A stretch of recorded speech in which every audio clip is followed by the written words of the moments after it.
नमस्कार। शराब घोटाला, पिछले 2 साल से ये शब्द आपने कई बार सुना हो। 2 साल से बीजेपी की सारी एजेंसीज कई रेड मार चुकी हैं, कई लोगों को गिरफ्तार कर चुकी हैं, लेकिन अभी तक एक भी पैसे का हेरफेर कहीं नहीं मिला, कहीं से एक भी पैसा नहीं मिला।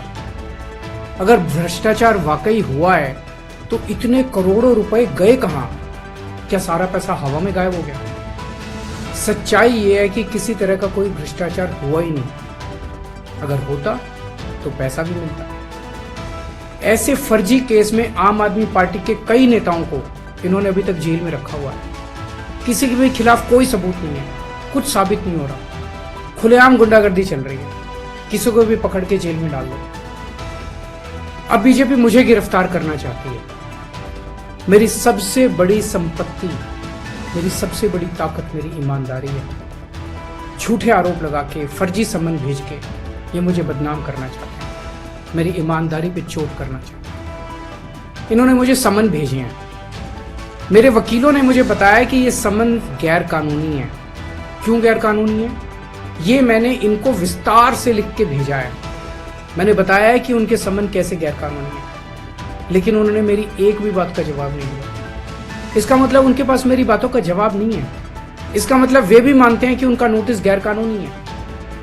क्या मुझे एक गैर कानूनी समन का पालन करना चाहिए? अगर कानूनी रूप से सही समन आएगा तो मैं पूरा सहयोग करूंगा। बीजेपी का मकसद जांच करना तो है ही नहीं। इनका मकसद तो लोकसभा चुनाव में मुझे प्रचार करने से रोकना है। ठीक लोकसभा चुनाव के पहले इन्होंने मुझे समन भेजा। क्यों? इस जांच को चलते 2 साल हो गए। अभी ठीक लोकसभा चुनाव के पहले मुझे क्यों बुलाया जा रहा है? पहले क्यों नहीं बुलाया? सीबीआई ने मेरे को 8 महीने पहले बुलाया था। मैं सीबीआई में गया था, उनके सारे जवाब भी दिए थे। लेकिन अब ये लोग ठीक लोकसभा चुनाव के 2 महीने पहले मुझे बुला रहे हैं। तो बीजेपी का मकसद कोई पूछताछ करना थोड़ी है। इनका मकसद है पूछताछ के बहाने केजरीवाल को बुला लो और उसे गिरफ्तार कर लो, ताकि मैं लोकसभा चुनाव में प्रचार ना कर पाऊं। आज बीजेपी भ्रष्टाचारियों को नहीं पकड़ रही, बल्कि खुलेआम ईडी और सीबीआई का इस्तेमाल करके दूसरी पार्टियों के नेताओं को तोड़ के बीजेपी में शामिल करवाने का काम किया जा रहा है। एक नहीं, 2 नहीं, कितने उदाहरण हैं जहां किसी पार्टी के नेता के खिलाफ ईडी सीबीआई के मामले चल रहे थे या उन पे गंभीर आरोप लगे हुए थे।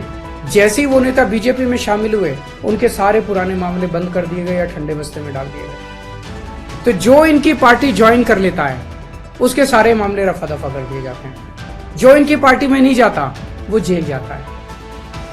आज मनीष सिसोदिया, संजय सिंह और विजय नायर इसलिए जेल में नहीं है कि उन्होंने भ्रष्टाचार किया है, वो इसलिए जेल में है क्योंकि उन्होंने बीजेपी में शामिल होने से इनकार कर दिया है। आज हम बीजेपी का मुकाबला क्यों कर पा रहे हैं? क्योंकि हमने कोई भ्रष्टाचार नहीं किया। अगर हमने जरा सा भी गलत काम किया होता तो दूसरे भ्रष्टाचारी नेताओं की तरह आज भी हम बीजेपी में शामिल हो चुके होते आज तक। इस तरह देश के ईमानदार नेताओं को जेल में डाल के और भ्रष्टाचारियों को अपनी पार्टी में शामिल करवा के ऐसे तो देश आगे नहीं बढ़ सकता। ये क्या चल रहा है? ये जो कुछ भी चल रहा है बहुत खतरनाक है। ये हमारे जनतंत्र के लिए बहुत गलत है। इसे रोकना होगा। मैं हमेशा देश के लिए लड़ा हूं। मेरा तन मन धन देश के लिए है। मेरी एक एक सांस देश के लिए है। मेरी खून की एक एक बूंद देश के लिए, मेरे शरीर का एक एक कतरा देश के लिए समर्पित है। हमें मिलकर देश को बचाना है। मैं पूरी जी जान से इनके खिलाफ लड़ रहा हूं। आपका साथ चाहिए।